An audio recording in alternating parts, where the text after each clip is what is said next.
What's up, guys? Today we are going to be reacting scary videos, and make sure to like and subscribe for more content like this, guys. So let's get started, guys.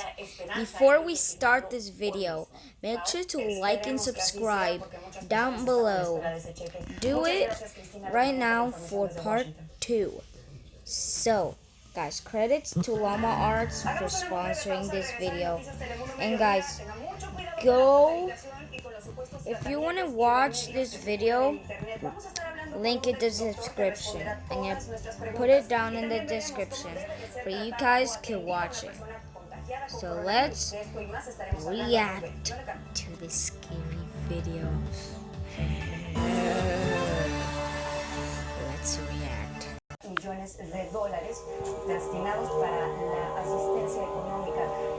It was a typical boring day in calculus, only it was Friday, 7th period, meaning the week was almost over and spring break would finally be upon us. So everybody was getting antsy in their seats, I could tell. We didn't have a test that day like a lot of my friends did with their other teachers, so our teacher in the middle of class just decided to start playing games with us on Sporkle.com. He was a very laid-back teacher like that. As we were doing some brand logo quiz on Sporkle, I remember the exact moment it happened. Right after my friend answered a question, I remember the exact voice came through the loudspeaker. He sounded panicked and frantic as he told all the teachers this was not a drill and to go into lockdown.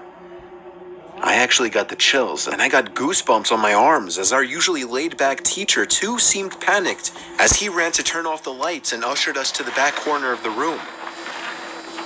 We all sat in silence for about 2 minutes, and then the usual buzzing that came from a panel in the back of the room ceased, indicating that Is there a murder inside that school? You better break that window and run off your house right now. the school must have cut all the power. We all looked at each other, realizing this must be serious. A few more minutes of waiting later, we heard a man screaming at the top of his lungs coming down the hallway. 2 girls in the class actually started crying, which made all of us even more scared. As the screaming got closer to the classroom, the lunatic-sounding man started banging on the lockers while screaming, "I'll kill all of you." It was at that moment that I started to fear for my life. My teacher shushed us as we all looked at each other to see our peers' reactions. The banging then moved from the lockers to our classroom door. And that's when one of the crying girls screamed no. The banging on the door only grew worse as the man started screaming, "Open up." 2 of the girls in the class were crying out loud now. It felt like an eternity that man was pounding at the door, but eventually he finally continued down the hallway, screaming like a mentally insane person until we could not hear him anymore. I'd say 10 minutes later, though it felt like half an hour given the situation, the dean came back on the loudspeaker explaining the situation, which was surprising for him to do. He explained that some apparently mentally unstable person entered the building and assaulted the woman sitting at the front desk, causing her to flee the building screaming, and staff wasn't sure if the man was armed or not.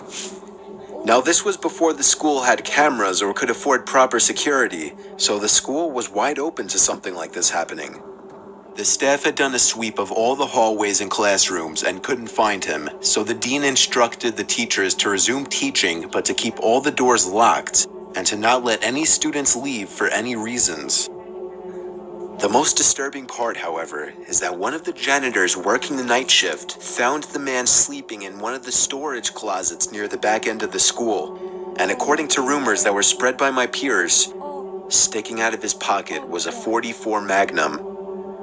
The janitor must have done something stupid to wake him up, for example, leaving the closet door open, because by the time a police officer could arrive on the scene, the man was gone. My entire class, as far as I know, to this day, has no idea if this man was ever found, but I like to think that right now, he's being given the proper help that he needs.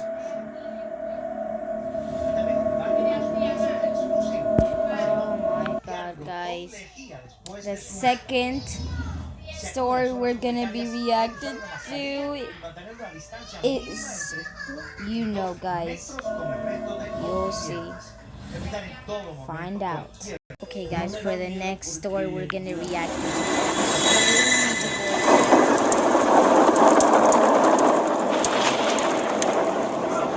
Ever since I can remember, we've always had one of those old vintage Parker Brother Ouija boards sitting in our closet collecting dust. When I was a kid, I always wondered what it was. From the box, it seemed like a horrible board game, until one day I found out what a Ouija board really is, and immediately dug it out of the closet. I insisted on my brother trying it out with me, and eventually got him to play along. We put our hands on the planchette. Oh, no, please do not start that. That's a ghost paranormal game. Please do not be playing it, guys. Don't try this at home. Don't listen to those people who are doing the Ouija board. Don't listen to them. This is just an experiment to watch.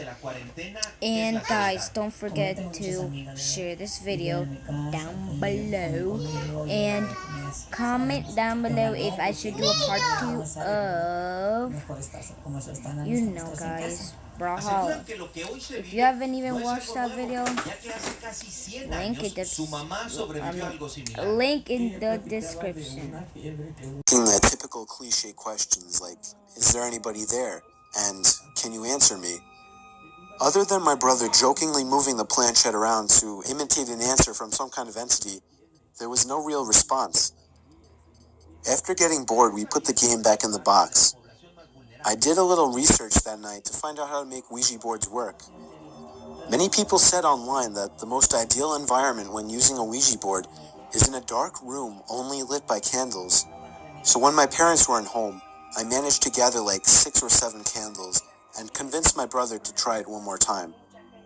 I lit the candles and set them around the table in the dining room with all the lights out. We tried one more time. I asked again if there was anybody there. The planchette began to move. I told my brother to stop moving it, but he swore he wasn't. I told him to move his hand away, and he did. It kept moving. My brother thought I was messing with him, but I didn't pay attention. The planchette landed on the word yes. I was only 9, so I was legitimately shitting myself. My older brother had to take over. He asked the question, "Are you a good spirit?" There was a 5-second pause before my brother's hand moved along with the planchette to the word no. We both looked at each other, and at this point I ran to my room and shut the door behind me, but he continued on with the so-called game. I heard his muffled voice come from down in the dining room, when all of a sudden I heard him screaming at the top of his lungs. I ran back downstairs to see what was wrong. He was holding up his shirt, revealing a small open wound that almost looked like a claw mark. He told me to set the fireplace immediately, and I obeyed. He threw the thing in the fireplace and told me to never speak of what happened to anybody. We have never used a Ouija board since. You know it's gonna come back. You know. Okay, guys, if you enjoyed this animation video or a scary video, guys, make sure to get your popcorn ready, and we will do the third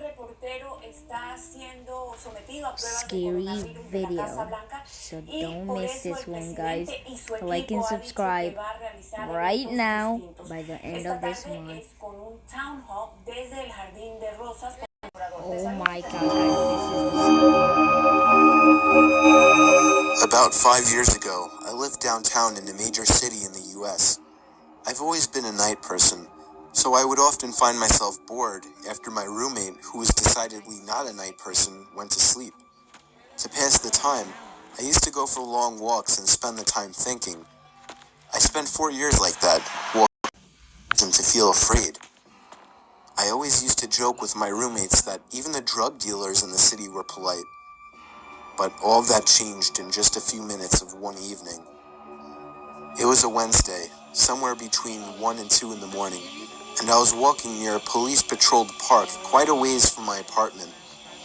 It was a quiet night, even for a weeknight, with very little traffic and almost no one on foot. The park, as it was most nights, was completely empty. I went down a short side street in order to loop back down my apartment when I first noticed him. At the far end of the street, on my side, was the silhouette of a man dancing. It was a strange dance, similar to a waltz, but he finished each box with an odd forward stride. I guess you could say he was dance walking, headed straight for me. Deciding he was probably drunk, I stepped as close as I could to the road to give him the majority of the sidewalk to pass me. The closer he got, the more I realized how gracefully he was moving. He was very tall and lanky and wearing an old suit. He danced closer still, until I could make out his face. His eyes were open wide and wild, head tilted back slightly, looking off at the sky. His mouth was formed in a painfully wide cartoon of a smile. Between the eyes and the smile, I decided to cross the street before he danced any closer. I took my eyes off of him to cross the empty street. As I reached the other side, I glanced back, and then stopped dead in my tracks. He had stopped dancing and was standing with one foot in the street, perfectly parallel to me. He was facing me, but still looking skyward, smile still wide on his lips. I was completely and utterly unnerved by this. I started walking again, but kept my eyes on the man. He didn't move. Once I had put about half a block between us, I turned away from him for a moment to watch the sidewalk in front of me. The street and sidewalk ahead of me were completely empty. Still unnerved, I looked back to where he had been standing to find him gone. For the briefest of moments, I felt relieved, until I noticed him. He had crossed the street and was now slightly crouched down. I couldn't tell for sure due to the distance and the shadows, but I was certain he was facing me. I had looked away from him for no more than 10 seconds, so it was clear that he had moved fast. I was so shocked, and I stood there for some time, staring at him, and then he started moving toward me again. He took giant, exaggerated, tiptoed steps, as if he were a cartoon character sneaking up on someone, except he was moving very, very quickly. I'd like to say at this point that I ran away or pulled out my pepper spray or cell phone or anything at all, but I didn't. I just stood there, completely frozen, as the smiling man crept toward me. And then he stopped again, about a car length away from me, still smiling his smile, still looking to the sky. When I finally found my voice, I blurted out the first thing that came to mind. What I meant to ask was, what the fuck do Guys, you almost said about word, guys. Make sure to like and subscribe right now for part 2, and I will see you in the next time. Bye.